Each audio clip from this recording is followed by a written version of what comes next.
In our last presentation, we reviewed the first of the Smith System 5 keys to space cushion driving. Key 1, aim high in steering. Our methodology for ensuring that you always know what lies ahead of your vehicle, no matter where or at what speed you may be traveling. In this lesson, we'll continue our effort to help you achieve better awareness on the road with the second of our 5 keys. Key 2, get the big picture. Making smart decisions means having all of the information potentially available to you as you drive. And that information lies not just 15 seconds ahead of you, as we discussed with aim high in steering, but also all around you, to your left, to your right, and behind you. Which is why getting the big picture means establishing a 360-degree circle of constant awareness. In that circle is every relevant vehicle, object, and pedestrian that can potentially fall within your visual range as you progress forward second by second. So, what are the core strategies that allow you to get the big picture?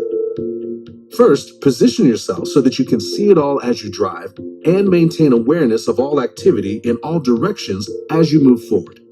Next, maintain a following distance that provides not only ample stopping distance and time to react, but also the opportunity to observe everything that could potentially impact the road and traffic conditions around you. And finally, remind yourself to look into your rearview mirrors regularly. Now, let's move on and take a closer look at some of the specific actions that you can take to help you better achieve these strategies.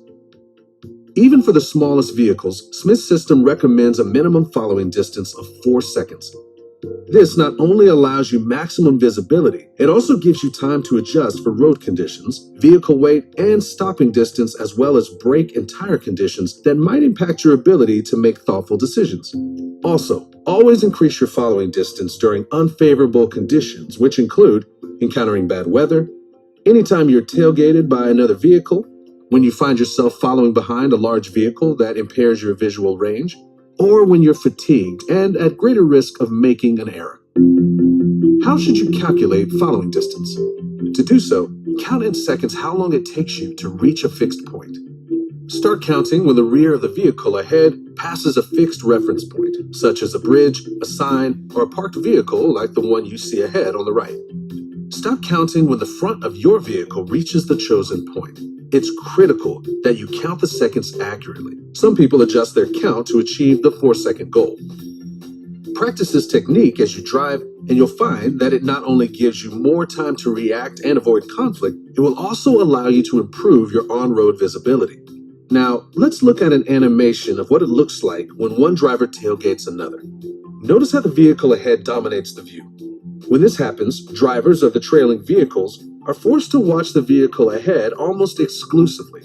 At some instinctive level, they know that if the vehicle ahead does something suddenly, they, as the trailing driver, must be aware of it instantly. This driver's eyes will usually be glued to the bumper of the vehicle ahead. If the driver increases their following distance, you'll notice how much less the vehicle ahead dominates the view and the mind. With good following distance, visibility is expanded and drivers are free to scan their environments and create their big pictures. When you can, choose your lanes carefully to avoid vision barriers. Notice how your visibility improves when the large box truck is replaced by a smaller vehicle.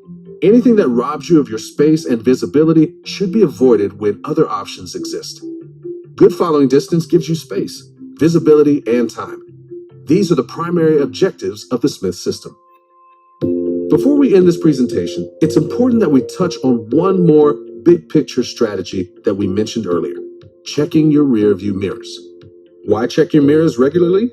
Because it allows you to anticipate objects and actions that may directly or indirectly impact you, even though they're occurring behind you or to your sides.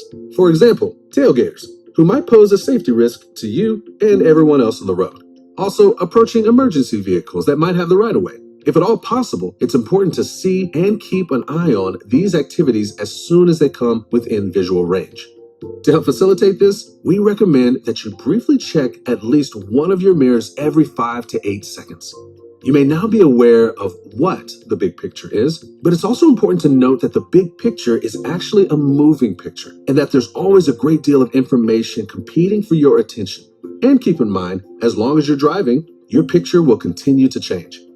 In later presentations in this series, we'll learn more about how to apply this idea to real-world scenarios where leaving yourself enough room to act and properly communicating with other drivers also become key components of space cushion driving.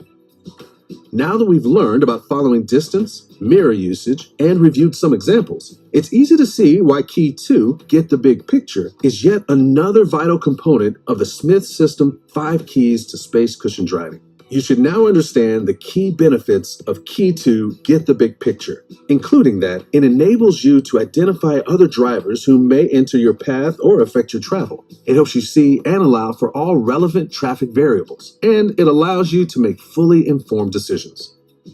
With this presentation for Key 2, Get the Big Picture complete, you should now be able to explain what exactly the big picture is, define minimum following distance, recall the appropriate time frames or intervals during which you should check your mirrors, and better explain how greater awareness can help you avoid collisions.